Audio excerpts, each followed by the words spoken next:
अकेले खुश रहना एक कला है जो हर किसी को सीखनी चाहिए।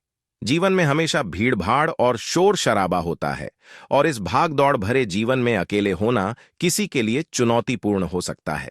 लेकिन क्या आपने कभी सोचा है कि अकेले होने में भी खुशी हो सकती है? आइए, हम इस विषय पर गहराई से बात करते हैं।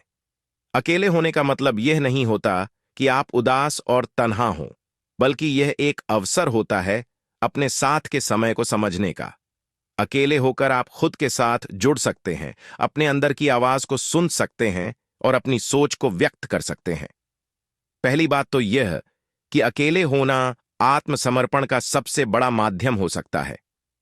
जब आप अकेले होते हैं, तो आपको समय मिलता है अपने अंदर की गहराइयों में जाने का, अपनी पसंदीदा गतिविधियों का आनंद लेने का और अपने सपनों और लक्ष्यों को समझने का। अकेले होना आत्म प्रतिष्ठा और स्वाधीनता को बढ़ावा देता है। जब आप अपने विचारों और विचारधारा के साथ अकेले होते हैं, तो आप अपनी सोच को मजबूती से प्रकट कर सकते हैं। आपको अपने निर्णयों के लिए किसी और की आवश्यकता नहीं होती है और यह आपको अपनी खुशी के लिए जिम्मेदार बनाता है। अकेले होने का मतलब यह नहीं है कि आप समाज से दूर हों, बल्कि यह आपको अपने साथ और दूसरों के साथ भी बेहतरीन संबंध बनाने में मदद कर सकता है। जब आप खुद को समझते हैं, तो आप दूसरों को भी समझने और सहानुभूति करने में सक्षम होते हैं। अकेले होने में अच्छी बात यह है कि यह आपको अपनी स्वास्थ्य और मानसिकता के लिए समय देने का मौका देता है। आप अपने दिनचर्या में योगा, ध्यान और अन्य स्वास्थ्य से जुड़ी गतिविधियों का समय निकाल सकते हैं, जो आपके शारीरिक और मानसिक स्वास्थ्य को बेहतर बनाता है। अकेले खुश रहना सीखना जरूरी है, लेकिन इसमें भी एक संतुलन होना चाहिए। अकेले होकर आत्मसमर्पण और आत्मसंवाद करने की स्थिति में हमें यह भी याद रखना चाहिए कि हम सोशल इंटरेक्शन और संबंधों की भी आवश्यकता है। अकेले खुश रहने का तात्पर्य यह नहीं है कि हमें दूसरों से दूरी बनानी चाहिए, बल्कि यह है कि हमें अपने आत्मसमर्पण और आत्मसंवाद का समय भी निकालना चाहिए। इससे हम अपने स्वास्थ्य, खुशी और संतुलन को बनाए रख सकते हैं। कुछ लोगों को अकेले होना पसंद नहीं आता। वह यह सोचते हैं कि अकेले होना तन्हाई और उदासी का समय होता है, लेकिन इस सोच को बदलने की जरूरत है। अकेले होना उस समय हो सकता है जब हम अपने स्वयं के साथ बहुत खुश होते हैं, जब हम अपने आत्मा के साथ संपर्क में होते हैं। आखिरकार, अकेले खुश रहना एक कला है जो सभी को सीखनी चाहिए। यह एक संतुलित जीवन की दिशा में एक महत्वपूर्ण कदम हो सकता है। अकेले होने में ही खुद को पहचानने, अपनी पसंदीदा गतिविधियों का आनंद लेने और अपनी आत्मा को समझने का समय मिलता है। अतः, अकेले खुश रहना एक सकारात्मक और सुरक्षित अनुभव हो सकता है, जो हमें अपने जीवन के रोमांच को अनुभव करने की स्वतंत्रता देता है। इसलिए अकेले होकर खुश रहने की यह कला हमें सीखनी चाहिए, ताकि हम अपने जीवन को पूरी तरह से और सकारात्मक ढंग से जी सकें। चलिए, अब एक कहानी से इसे समझते हैं।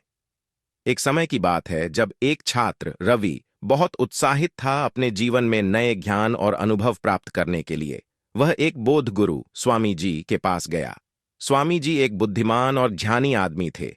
रवि ने स्वामी जी से कहा, स्वामी जी, मुझे ज्ञान की खोज में जाना है, कृपया मुझे अपने ज्ञान से प्रेरित करें। स्वामी जी ने रवि को एक कहानी सुनाई। एक बार एक बड़ा विद्वान वन में घूम रहा था। उसके पास एक छोटा सा बच्चा भी था जो उसे पहचाना। बच्चा बहुत ही उत्साहित और जिज्ञासु था।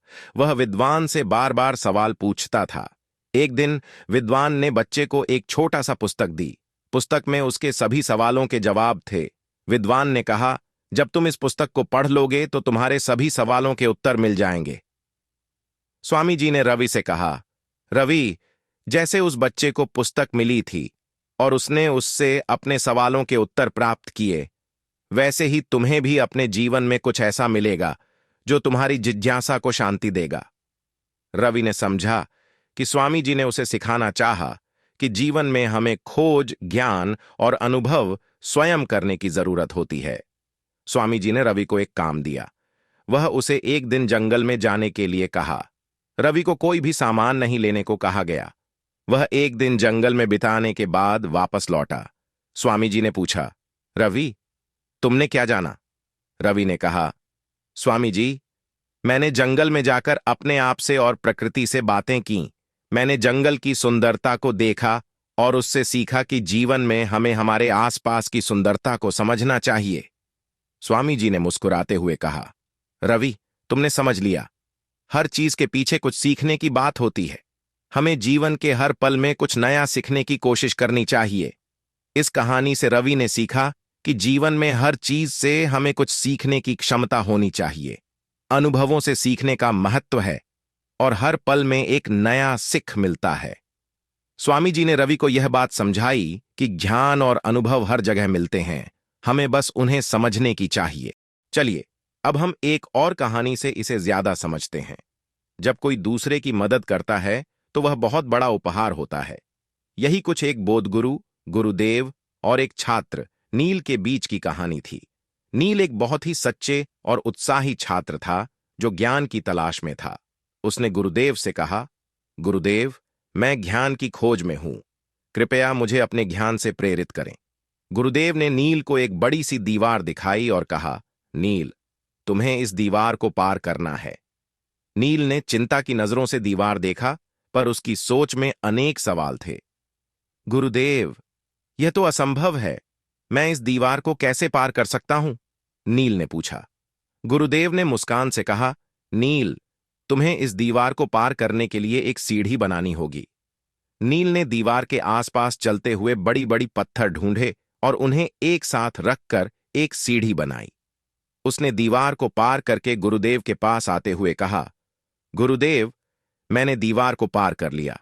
गुरुदेव ने बताया, नील, तुम्हारा उत्साह और संघर्ष तुम्हें सहायता प्रदान करता है, परंतु तुम्हारा यह संघर्ष किसी और की मदद के लिए भी काम आ सकता है।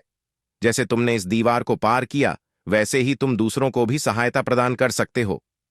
नील ने गुरुदेव की बातों को समझा और उसने गुरुदेव की सीख को अपनाया। वह अपने जीवन में उस दिन से हमेशा दूसरों की मदद के लिए तैयार रहा। उसने समय समय पर लोगों की मदद की और उन्हें उनके दीवारों को पार करने में मदद की। इस कहानी से नील ने सीखा कि जब हम दूसरों की मदद करते हैं तो हम अपने जीवन में बड़ी सफलता प्राप्त करते हैं। दूसरों की सहायता करना ही सच्चे मानवता का संदेश है।